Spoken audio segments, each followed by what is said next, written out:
Hi everyone, welcome back to my channel. ಇವತ್ತು ನಮ್ಮ ಕಿಚನಲ್ಲಿ ತಿಳಿ ಸಾರು ಹೇಗೆ ಮಾಡೋದು ಅಂತ ನೋಡೋಣ. ನಾನಿಲ್ಲಿ ಒಂದು ಮೀಡಿಯಮ್ ಸೈಜ್ ಬೌಲಲ್ಲಿ ಬೇಳೆನ ತೊಗೊಂಡು ನೀಟಾಗಿ ವಾಶ್ ಮಾಡ್ಕೊತಾ ಇದ್ದೀನಿ. ವಾಶ್ ಮಾಡ್ಕೊಂಡಿರೋ ಅಂಥ ಬೇಳೆನ ಕುಕ್ಕರ್ಗೆ ಹಾಕ್ಕೊಂಡು ಒಂದು ಮುಕ್ಕಾಲು ಕುಕ್ಕರಷ್ಟು ನೀರನ್ನು ಹಾಕ್ಕೊಂಡು ಬೇಯೋದಕ್ಕೆ ಇಡ್ತಾ ಇದ್ದೀನಿ. ಸ್ಮಾಲ್ ಸೈಜ್ ಕುಕ್ಕರ್ಗೆ ನಾನು ಬೇಯೋದಕ್ಕೆ ಇಟ್ಕೊಂಡಿದ್ದೀನಿ. ಈಗ ಮಸಾಲೆಗೆ ಏನೇನು ಇಂಗ್ರೀಡಿಯೆಂಟ್ಸ್ ಬೇಕು ನೋಡೋಣ. ಮೆಣಸು ತೊಗೊಂಡಿದ್ದೀನಿ, ಹಾಗೆ 1 ಸ್ಪೂನ್ ಉದ್ದಿನಬೇಳೆ, ಧನಿಯಾ, ಜೀರಿಗೆ, ಕರಿಬೇವಿನ ಸೊಪ್ಪು ಮತ್ತು ಬ್ಯಾಡಗೆ ಮೆಣಸಿನ್ಕಾಯಿನ ತೊಗೊಂಡಿದ್ದೀನಿ, ಹಾಗೆ ಸಾಸಿವೆ ತೊಗೊಂಡಿದ್ದೀನಿ. ಈಗ ಫ್ರೈ ಮಾಡ್ಕೊಳ್ಳೋದಕ್ಕೆ ಆಯಿಲ್ನ ಹಾಕಿ ಹೀಟ್ ಮಾಡ್ಕೊಳ್ಳೋಣ. ಮೊದಲು ಸಾಸಿವೆನ ಹಾಕೋತಾ ಇದ್ದೀನಿ. ಸಾಸಿವೆ ಸಿಡಿದ್ಮೇಲೆ ಮೆಂತ್ಯನ ಹಾಕೋತಾ ಇದ್ದೀನಿ 1/4 ಸ್ಪೂನು, ಹಾಗೆ ಮೆಣಸು, ಹಾಗೆ 1 ಸ್ಪೂನ್ ಉದ್ದಿನಬೇಳೆನ ಹಾಕ್ಕೊತಾ ಇದ್ದೀನಿ, ಧನಿಯಾ,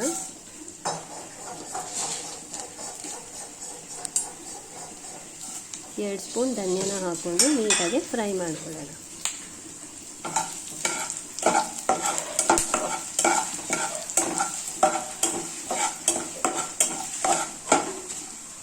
ಒಂದು ಸ್ಪೂನ್ ಜೀರಿಗೆನ ಹಾಕ್ಕೊತಾ ಇದ್ದೀನಿ.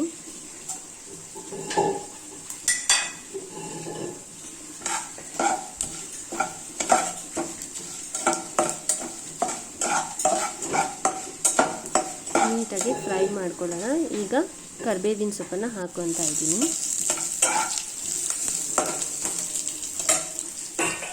ಹಾಗೆ ತೊಗೊಂಡಿರೋಂಥ ಬ್ಯಾಡಗೆ ಮೆಣಸಿನ್ಕಾಯಿನ ಹಾಕ್ಕೊತಾ ಇದ್ದೀನಿ. ಮೆಣಸಿನ್ಕಾಯಿ ಮತ್ತು ಕರಿಬೇವಿನ ಸೊಪ್ಪನ್ನು ಲಾಸ್ಟಿಗೆ ಹಾಕ್ಕೊಳ್ಳೋಣ, ಬೇಗ ಸೀದ್ಬಿಡುತ್ತೆ. ಸೊ ಈಗ ಇದನ್ನು ಒಂದು ಮಿಕ್ಸಿಗೆ ಹಾಕ್ಕೊಂಡು ಅದಕ್ಕೆ ಇಂಗನ್ನು ಹಾಕಿ ರುಬ್ಕೊಂಡಿದ್ದೀನಿ.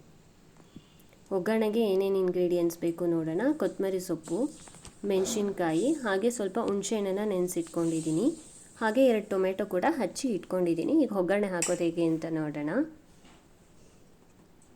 ಸಾಂಬಾರು ಪಾತ್ರೆಗೆ 1 ಸ್ಪೂನ್ ತುಪ್ಪನ ಹಾಕೋತಾ ಇದ್ದೀನಿ,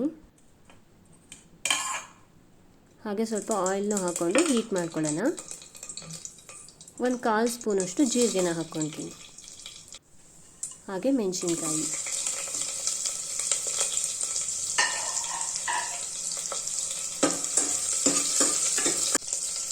ಹಚ್ಚಿಟ್ಟಿರೋ ಅಂಥ ಟೊಮೆಟೊನ ಕೂಡ ಹಾಕ್ಕೊಂಡು ನೀಟಾಗಿ ಮಿಕ್ಸ್ ಮಾಡಿಕೊಂಡು ಫ್ರೈ ಮಾಡ್ಕೊತಾ ಇದ್ದೀನಿ.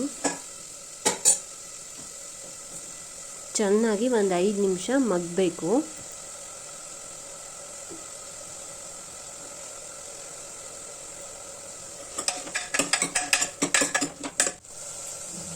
ಸ್ವಲ್ಪ ಕೊತ್ತಂಬರಿ ಸೊಪ್ಪು ಮತ್ತು ಕರಿಬೇವಿನ ಸೊಪ್ಪನ್ನು ಹಾಕ್ಕೊಳ್ಳೋಣ. ಹಾಗೆ ಬೆಲ್ಲ ಕೂಡ ಹಾಕ್ಕೊತಾ ಇದ್ದೀನಿ, 1 ಸ್ಪೂನು ಹಾಕ್ಕೊಂಡು ಚೆನ್ನಾಗಿ ಮಗ್ಗಿಸ್ಕೊಳ್ಳೋಣ. ನೆನೆಸಿಟ್ಟಿರೋ ಅಂಥ ಹುಣಸೆ ಹಣ್ಣನ್ನು ಹಾಕೋತಾ ಇದ್ದೀನಿ, ಹಾಗೆ ತಳ ಹಿಡಿಬಾರ್ದು ಅಂತ ಸ್ವಲ್ಪ ಬೇಳೆ ರಸನ ಹಾಕ್ಕೊಂಡು ಬಾಡಿಸ್ಕೊತಾ ಇದ್ದೀನಿ.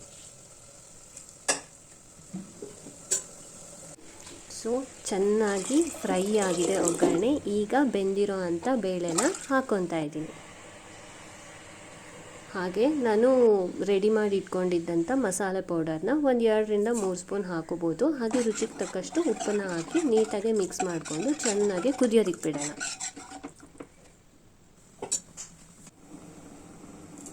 ಸ್ವಲ್ಪ ಕೊತ್ತಂಬರಿ ಸೊಪ್ಪನ್ನು ಹಚ್ಚಿಟ್ಕೊತಾ ಇದ್ದೀನಿ, ಬೇಕಂದರೆ ಸ್ವಲ್ಪ ಒಗ್ಗರಣೆ ಕೂಡ ಹಾಕೋಬೋದು.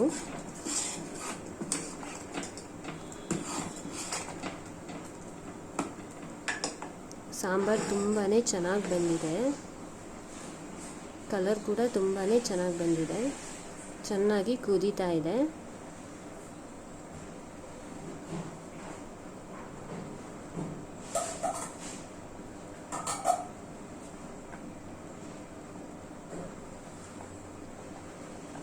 ತಿಳಿ ಸಾರು ಅಂದರೆ ಯಾರಿಗೆ ಇಷ್ಟ ಆಗಲ್ಲ ಹೇಳಿ. ರೈಸ್ ಜೊತೆ ಬಿಸಿ ಬಿಸಿ ತಿಳಿ ಸಾರು ಹಾಕೊಂಡು ತಿಂತಾ ಇದ್ರೆ ತುಂಬಾ ಚೆನ್ನಾಗಿರುತ್ತೆ.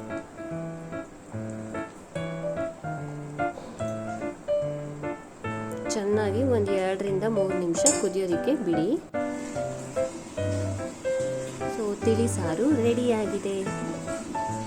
ನೀವು ಕೂಡ ಮಿಸ್ ಮಾಡದೆ ಟ್ರೈ ಮಾಡಿ, ಹೇಗಿತ್ತು ಅಂತ ಕಾಮೆಂಟ್ ಸೆಕ್ಷನಲ್ಲಿ ಹೇಳಿ.